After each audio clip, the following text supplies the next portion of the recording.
Hello everybody, Cantonese Cat here. I am sad because I have lost control over my 20k follower account on X. I clicked on a scam link that was sent to me by a verified user that I wasn't supposed to, and something happened to my account, and I basically was compromised. I am pretty sad about it. I'm not gonna, really. I'm just gonna lay low here a little bit. I'm still trying to figure out like how I can get the account back, but X hasn't really been that responsive at all. So I'm just gonna try to stay quiet, stay low. I do have another account that I've opened up, which is Evil Canton Cat. Initially, this is like a parody account I was gonna try to start, but it ends up I actually needed it. It's unfortunate, but I'm over there now. So I have posted a link here on my profile on YouTube as well. So this is not a because my YouTube account got taken over and somebody put this account. This is actually me. So I am posting a little bit more here. I'm going to try to maybe reduce my posting on X for a little bit because I'm losing a little bit of faith on the platform in terms of the support that I get. But anyway, I'm not planning on going away. I still plan on being here. But with that said, enough about me, right? Let's talk about Bitcoin. You want to talk Bitcoin? I can pull up a couple of things. First of all, it looks a little bit like a bear flag. Get a little bit scared. Oh no, like bear flag. But the thing about Bitcoin is that this BART kind of pattern where it just kind of go down and just go sideways and just reverse like crazy. These things happen in Bitcoin all the time. Like it did over here, like big giant bear flag over here, right? And there's another bear flag over there, right? Another bear flag, over here, you would argue, have this big giant move up, right? That's what Bitcoin does. I'm not really, that. I'm skeptical. I'm very skeptical on bear flags when it comes to Bitcoin. Let's just put it that way. If you also look at Ichimoku is like, okay, yeah, resistance. You're trying to break back above after a bearish cross at a Tenkan Kijun, not able to go through, right? So down you go, right? Didn't happen over here. You're underneath the Tenkan Kijun, a bearish cross over here. Not down you go, you end up actually going up pretty high. So I don't think that's the end all be all story with these like bearish crosses on the weekly. Next thing you know, you have a bearish cross, your price underneath the Tenkan Kijun, and next thing you know, you have just a very, very big BART, like huge green candle. Next thing you know, the volatility over here on the recent price has just so outshined the previous volatility over the last 26 periods. The volatility over the last 9 periods, again, has outshined the last 26. You're not getting a katana where the Tenkan Kijun, the blue and red over here, is fused. And you have a big giant breakout, which generally results in a very, very big impulsive move, right? Over here, again, very similar, a bearish cross, price stuck underneath the Tenkan here. Maybe it goes through the cloud, I don't know, maybe it doesn't. I'll show you why it may not go to the cloud, right? But over here, you have price kind of stuck underneath right here. All it really takes is just a big giant green candle. Honestly, like maybe over the next few weeks or so, a big giant green candle coming for Bitcoin. And next thing you know, you could potentially build a katana. And next thing you know, price can go up and blow up, pretty explosively. Why do I maintain bullish on Bitcoin? Well, I mean, if I show you the Super Ichi cloud here, I think we might be getting a little bit closer. And I entirely accept the fact that I might end up entering the cloud, right? But it's not. If you look at like any cloud strategy, if you look at Ichimoku, if you look at the Super Ichi cloud, it's not entirely. How do you say that? Think of if things break underneath the cloud, you have at least a little bit of back test before plummeting further, right? And same thing here, if things broke above the cloud, you would have at least a little bit of a back test before going up higher. Now, that's not always the case. Price doesn't always have to do that. It didn't really do that last cycle. It just went parabolic and got exhausted, plummeted, right? And then the cycle before that, it ended up not just backtesting the cloud, but COVID came and you actually have a black swan event and just way overshot underneath, right? So over here, could it break down through the Super Ichi cloud? Sure. But to me, I still think it might be a little bit very similar backtest look, kind of like it did over here on the bear market before plummeting further. I do think that maybe we're just kind of backtesting the cloud over here before going up higher. One thing too is the super trend is still intact. We have a super trend that's been developed here on the Super Ichi cloud ever since March 2023. And the super trend is still intact. Currently, we're underneath that. Not the greatest look, but again, you have the cloud down here as potential support. If you also just look at the monthly chart, I still think that this looks bullish because on a bull trend, price ride up a rising Tenkan, and right now price is still riding up a rising Tenkan, and it just got a pretty brutal correction over here. Why do we have such a brutal correction? Well, it's because price closed outside the upper Bollinger Band for 4 months in a row. Everybody up here is super euphoric, and they're gonna end up getting punished for it. You gotta have a little bit of a shakeout. You can't just have a unsustainable bull market just keep going up. What like you think it's going to be like over here? You have candles number 1, 2, 3, 4, 5, 6, 7 outside of Bollinger Band. That's going to end up being a big exhaustion, right? What do you think over here? Well, you're just going to have like how many candles are closing outside of the Bollinger Band here before the bull market is over? 1, 2, 3, 4, 5, 6, 7, 8, 9, 10. You know, like you have you have like 10 candles that are closing way outside of the Bollinger Band before you have a trend exhaustion. Over here, we have a little bit like 4 candles. So this correction is actually not anything bad. The 20-month moving average is still pointing up, right? Every single like big giant bull market, before they start, you have the 20-month moving average pretty much start to flip up, you know. Same here, right? So actually, I'm going to show you another, so same here on the previous cycles too, right? You have a 20-month pointing up, right? Beginning of bull market, 20-month pointing up, beginning of bull market, right? So the euphoric sentiment still hasn't really kicked in because Bollinger Band, whenever Bitcoin goes crazy, whenever Bitcoin consolidates sideways for like a year and a half for the wells to accumulate, it just goes crazy, right?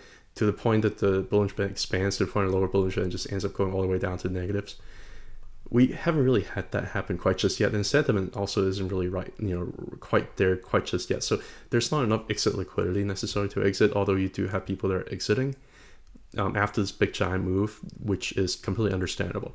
But you also may have people that are entering because right now this still looks like a bullish structure. This structure over here is still considered bullish because it is in general a broadening descending wedge, which is considered to be a bullish structure. As bearish as it might feel at the bottom of the range over here, that's kind of what they want you to feel, right?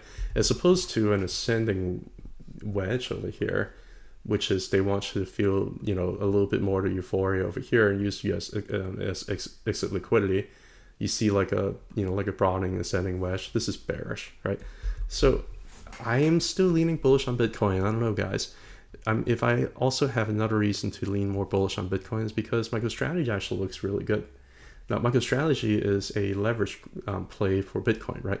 So during the last cycle, Bitcoin made another higher high around November 2021. MicroStrategy really never did. MicroStrategy peaked around February 2021. The whales who follow Bitcoin, they know that most likely you're going to end up having a lot of reduced global liquidity. They felt that inflation's gone crazy. They felt that quantitative tightening is coming, or somebody told them so, I don't know. And they end up just exiting a leverage play for Bitcoin like MicroStrategy after banking a lot from it. So you actually end up having a very, very underperformed MicroStrategy for the rest of the bull market over here compared to Bitcoin, right? Over here, that's a different story. MicroStrategy is actually outperforming Bitcoin in almost like every sense of the word. It hasn't, if you look at the weekly, you remember I was showing you the weekly Ichimoku, you had a bearish cross and prices underneath both Tenkan and Kijun, right?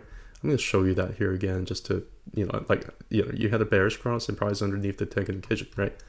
Is MicroStrategy doing that? No. MicroStrategy says no bearish cross. MicroStrategy says I'm going to break back about the Kijun red line over here if I can, and probably challenge the Tenkan up here too. That's what MicroStrategy is saying. If you look at the MicroStrategy over Bitcoin chart, MicroStrategy over Bitcoin chart is basically a ratio of MicroStrategy over Bitcoin, right? It's been performing very, very well against Bitcoin. Ever since May of 2022, it's been making nothing but higher highs and higher lows, right? This MicroStrategy over Bitcoin chart has been showing a lot of relative strength. It's above the Tenkan.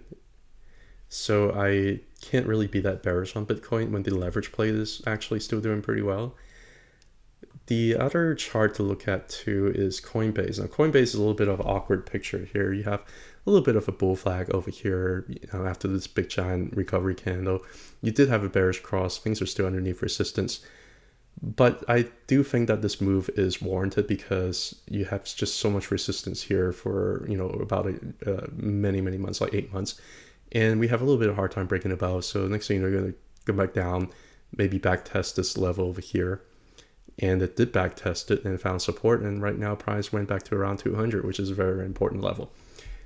So where should I think that Coinbase is going to go?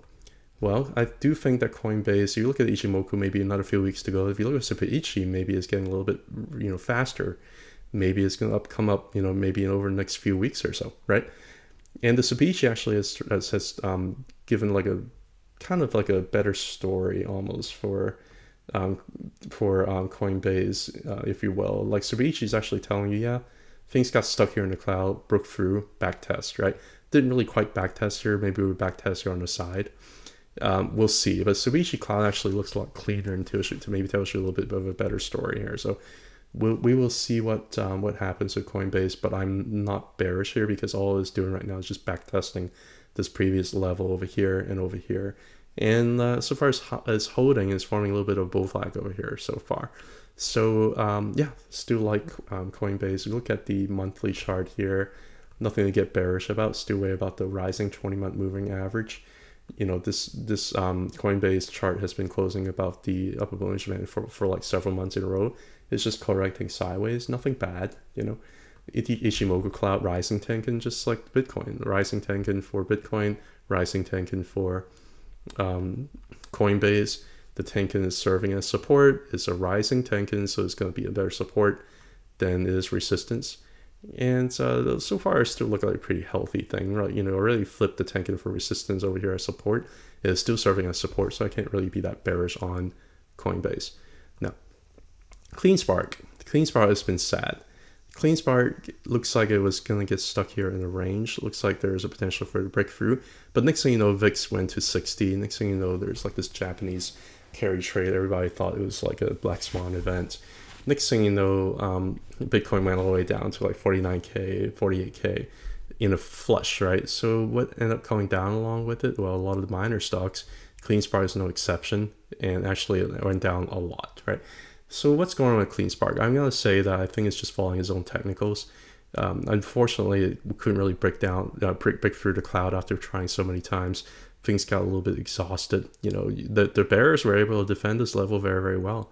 And next thing you know, the bears won temporarily, and we just kind of came back down to the single digits, trying to grab liquidity as much as we can. Close down a couple of gaps over here on the daily, And on the weekly chart too, all CleanSpark is really doing is it's been, ever since the bear market, it's just been bouncing from one fit level to another. And so far, we're just bouncing from one fit level to another. And whenever you hit a fit in the level, it turns out to be resistance, and you're going to just gravitate down to the previous, Fibonacci level to try and test it as support. This really did end up breaking down. Like initially, this really looked like a symmetrical triangle here, and it ended up breaking down of that. And sure enough, like it went all the way down to the Fibonacci level below around 0.236. This whole volume shelf over here was not able to serve as support, although it's been ranging here for a very, very long time, right? Came back down. What should you be doing when things are at support? When things are at a volume shelf over here? Maybe being a little bit more bullish, maybe. I don't know. Looks like a very nice bull flag here building up, maybe. So yeah, we got back above the 0.236. Just kind of like how we overshot the 0.236 over here in this bear market before plummeting down a lot further. We overshot over here at the 0.236 and we end up going up, right? So yeah, so far I'm still relatively bullish on CleanSpark. I think everybody, like the sentiment for CleanSpark is just absolutely horrible. Nobody wants to talk about CleanSpark. Whoever talks about CleanSpark is a fool. You shouldn't be bullish on it. It's just, this is a stock that you lose money. That's the conventional wisdom, and all it really is doing is just made a higher low over at this big giant bull trend. Matter of fact, like I can't even find a channel. Like if you can, is this a channel? No. Like I can imagine, like if you do this, right, it hasn't even hit this diagonal line here on the log scale. So I can't be that bearish. It also found back support back above this very big volume shelf level. So it's probably gonna end up gravitating up back to like $15 is what I'm seeing. Another thing too, if you're a Bollinger Band trader, if you're a Bollinger Band trader, they don't sell when things are like way outside of a lower Bollinger Band, right? You just don't sell when things are just way outside of lower Bollinger Band. The further away from lower Bollinger Band, the better, the risk reward.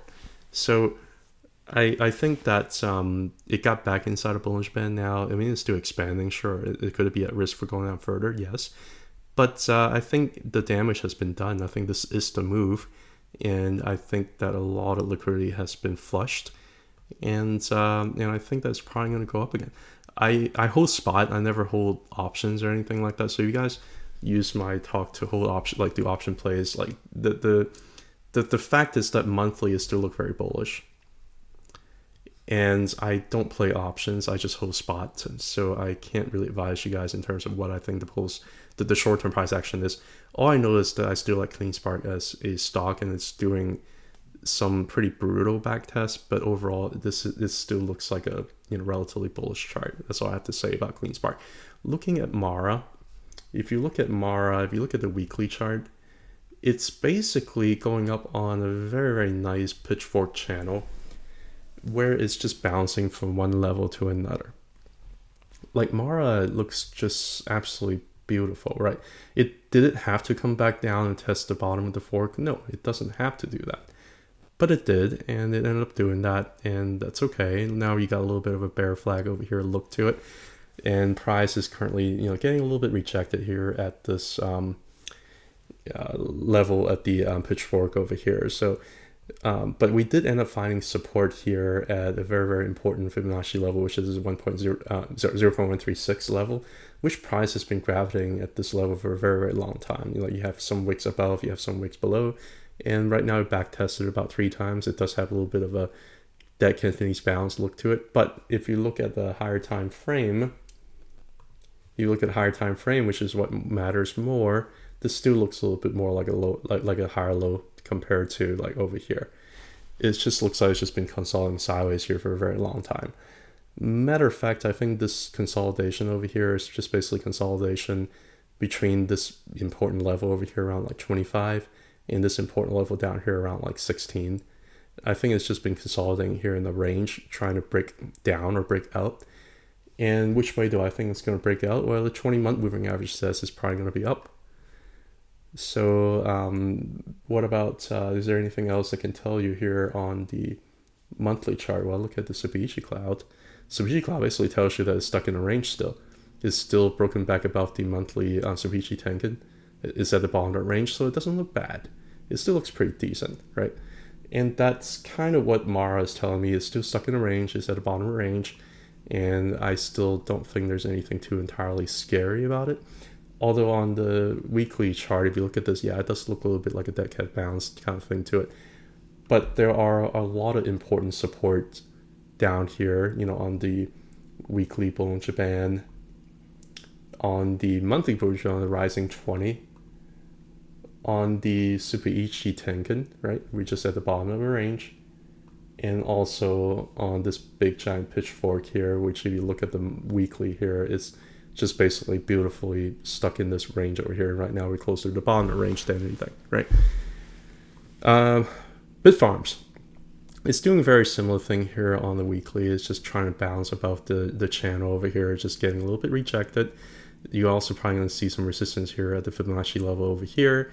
And you're also going to have a little bit of resistance here at the volume shelf, but that's okay. I still think that it's probably going to just take its time and kind of break back above. It's getting a little bit closer to 0.236 than Mara is, right? That's a 0.236 over here. Bitfarm is showing a lot of relative strength compared to Mara. I don't really have much else. Like basically I have the same charts on the monthly here. They look the same. If you pull up the Bollinger Band, it back tested 20. Bounce from it pretty strongly, right?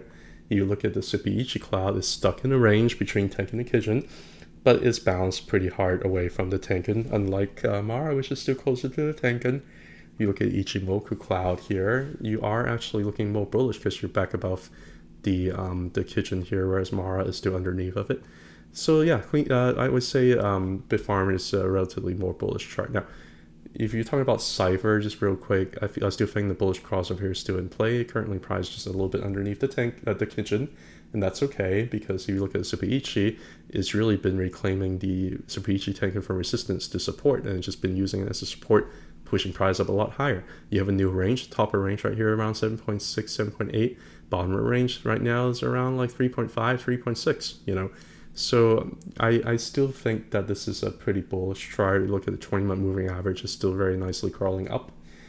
And overall, I'm just not that bearish. If you look at the weekly chart, you know, it just bounced off the Ichimoku and also just bounced off of the Super Ichi, right? I can't really be that bearish on CIFR. I still hold a position and I'm still happy about it. IREN, I don't really care how you say it, but all it did is really, it just, you know, initially I thought that some of the levels up here would hold. I didn't think it was going to go lower than like, you know, $8.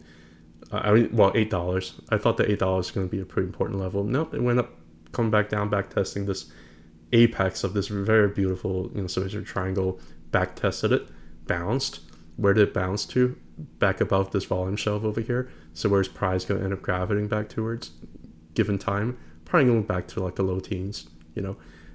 It's just a really beautiful chart. Like it's brutal, it's very, very brutal, but it's beautiful.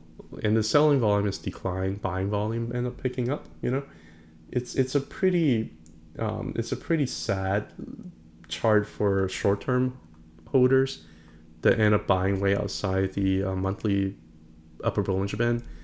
But yeah, I think like closer to $5 or $6 is probably, you know, some pretty decent opportunity here. 20-month range is rising.